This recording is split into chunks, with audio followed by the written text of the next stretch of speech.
Hi hello வணக்கம், welcome back to Tilaks Mani YouTube channel. இந்த பதிவில் நம்ம என்ன பார்க்க போகிறோம்னு பார்த்தீங்கன்னா, கார்த்திகை மாதத்தில் சோமவாரம் என்று சொல்லப்படுகின்ற கார்த்திகை மாதத்தில் உள்ள ஒவ்வொரு திங்கட்கிழமைகளிலும் சிவபெருமானுக்கு விசேஷமாக இருக்கும்.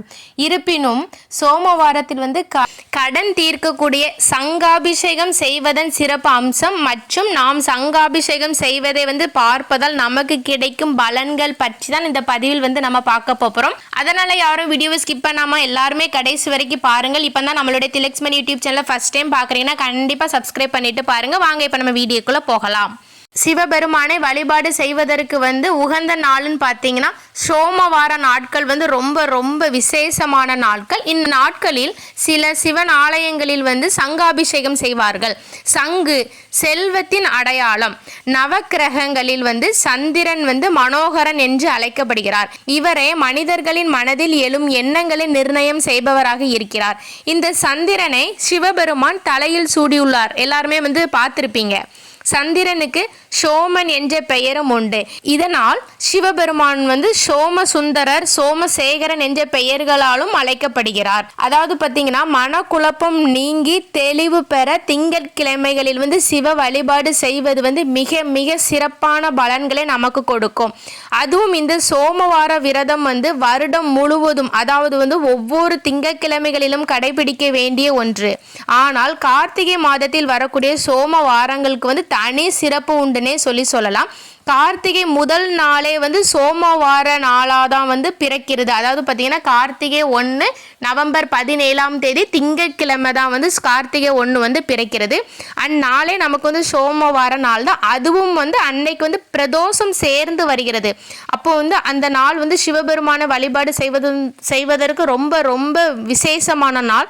அன்று சங்காபிஷேகம் பார்ப்பது நமக்கு கூடுதல் பலன் கிடைக்கும். சங்காபிஷேகம் பார்ப்பதால் நம்மளுடைய சகோதர ஒற்றுமை வளரும். சங்கு செல்வத்தின் அம்சம் என்பதால் செல்வ அபிவிருத்திக்காக சங்காபிஷேகம் செய்வார்கள். இந்த சங்காபிஷேகத்தை தரிசனம் செய்பவர்களுக்கு லட்சுமி கடாட்சம் கிடைக்கும் என்று சொல்லப்படுகிறது. ஒரு சில வீட்டில் பார்த்தீங்கன்னா வீட்டில் நுழைவாசல்ல சங்கு பதிச்சிருப்பாங்க. அப்படி இல்லைன்னு பார்த்தீங்கன்னா அந்த வாசல்ல சங்கு கெட்டி போட்டிருப்பாங்க, பார்த்துருப்பீங்கன்னு நினைக்கிறேன். இதெல்லாம் எதுக்கு பண்றாங்கன்னு பார்த்தீங்கன்னா கண் திருஷ்டி நீங்கிறதுக்காகவும் தோஷம் நீங்கிறதுக்காகவும் தான் இந்த மாதிரி பண்றாங்க. அதுக்கப்புறம் பார்த்தீங்கன்னா வலம்புரி சங்கை வழிபட்டால் நம்மை மகாலட்சுமி தேடி வருவார்கள் என ஐதீகமாக சொல்லப்படுகிறது.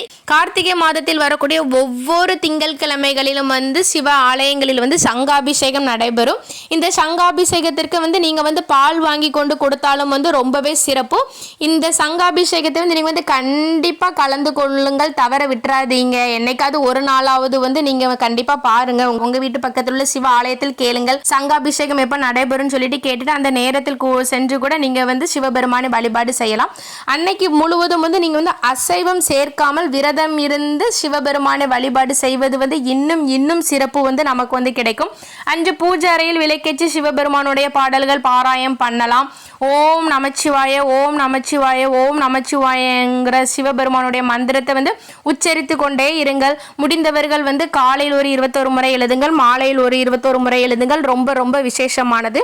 அதனால கண்டிப்பா இந்த சங்காபிஷேகம் பாருங்கள். உங்கள் வீட்டில் உள்ள பிரச்சனைகள் அனைத்தும் நீங்கி, கடன்கள் நீங்கி, நோய்கள் நீங்கி செல்வ செழிப்பு உண்டாகும்.